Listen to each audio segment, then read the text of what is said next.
गुरु ज्ञान चैनल में सभी भक्तों का स्वागत है। आइए सुनते हैं महादेव पार्वती की एक और नई कथा।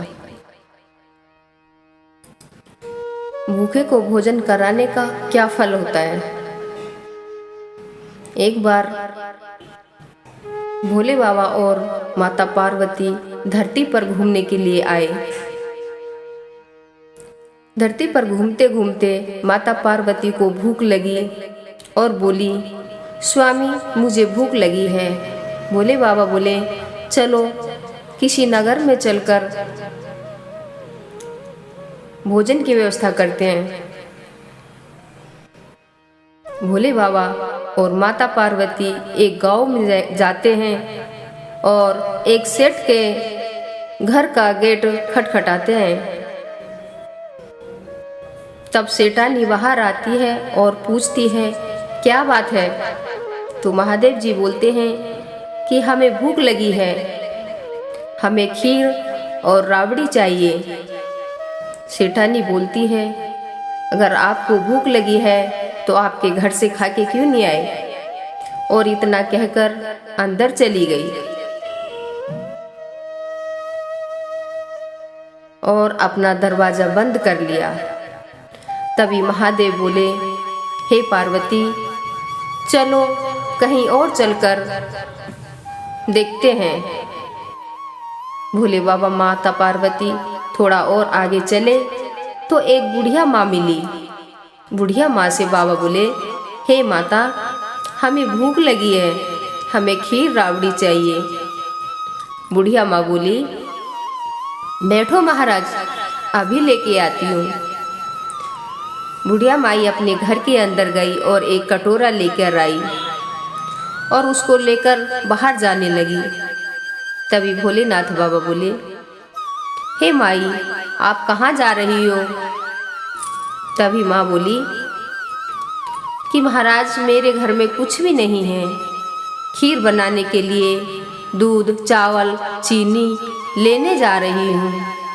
भोले बाबा बोले, माई अंदर जाकर देखो। जब बूढ़ी माई अंदर गई तो घर का पूरा भंडार भरा हुआ था। माँ ने खीर बनाई और भोले बाबा माता पार्वती को खिलाया। तभी भोले बाबा और माता पार्वती भोजन करके चलने लगे तो माई बोली, हे महाराज, अभी तो बहुत खीर बची है, मैं इस खीर का क्या करूं। मेरे घर में तो कोई खाने वाला नहीं है। भोलेनाथ बाबा बोले, माई पीछे मुड़कर देखो।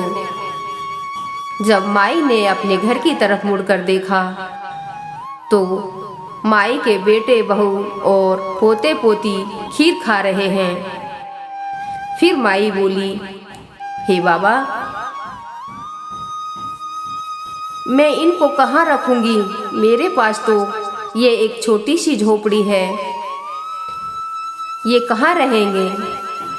तभी भोलेनाथ बाबा ने उनकी झोपड़ी में एक जोर से लात मारी और एक बहुत सुंदर महल तैयार हो गया। तभी भोलेनाथ बाबा माता पार्वती वहां से चले जाते हैं और बुढ़िया माई खीर भर भर कर सबको बांट रही है। तभी एक कटोरा खीर लेकर माई सेठानी के घर गई और बोली, सेठानी खीर ले लो। तभी सेठानी बाहर आई और बोली, हे बुढ़िया, तेरे घर में तो खाने तक के लिए नहीं था, आज तेरे यहाँ खीर कहाँ से आई। बुढ़िया बोली, सब बाबा की कृपा है, उसी की कृपा से मेरा भंडार भरा है। तभी सेठानी बोली कि मेरे यहाँ का भंडार तेरे यहाँ कैसे पहुँच गया। मेरे यहाँ सब कुछ खाली हो गया, तेरे यहाँ कैसे भर गया।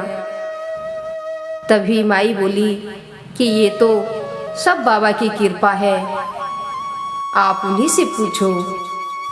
तभी सेठानी भागी और भोले बाबा के चरण पकड़ लिए।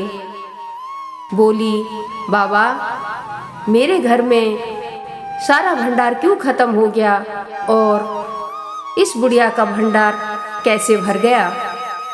तभी भोलेनाथ बाबा ने कहा कि आपने भोजन कराने से मना कर दिया था, इसीलिए आपका सारा भंडार खत्म हो गया। और माई ने हमको भोजन कराया तो उसका घर धन धान्य से भर गया। तभी शेटानी बोली कि बाबा ऐसा मत करो, कुछ तो कीजिए। तभी भोले बाबा बोले कि जा, तेरा काम रुकेगा नहीं और तेरा धन कभी जमा होगा नहीं। इसी तरह भोलेनाथ बाबा बोलकर अंतर्ध्यान हो गए। भक्तों, भोजन की यही महिमा है, जो दान पुण्य और भोजन कराता है उसके सब भंडार भरे रहते हैं। बोलिए नारायण भगवान की जय, बोलिए शंकर भगवान की जय।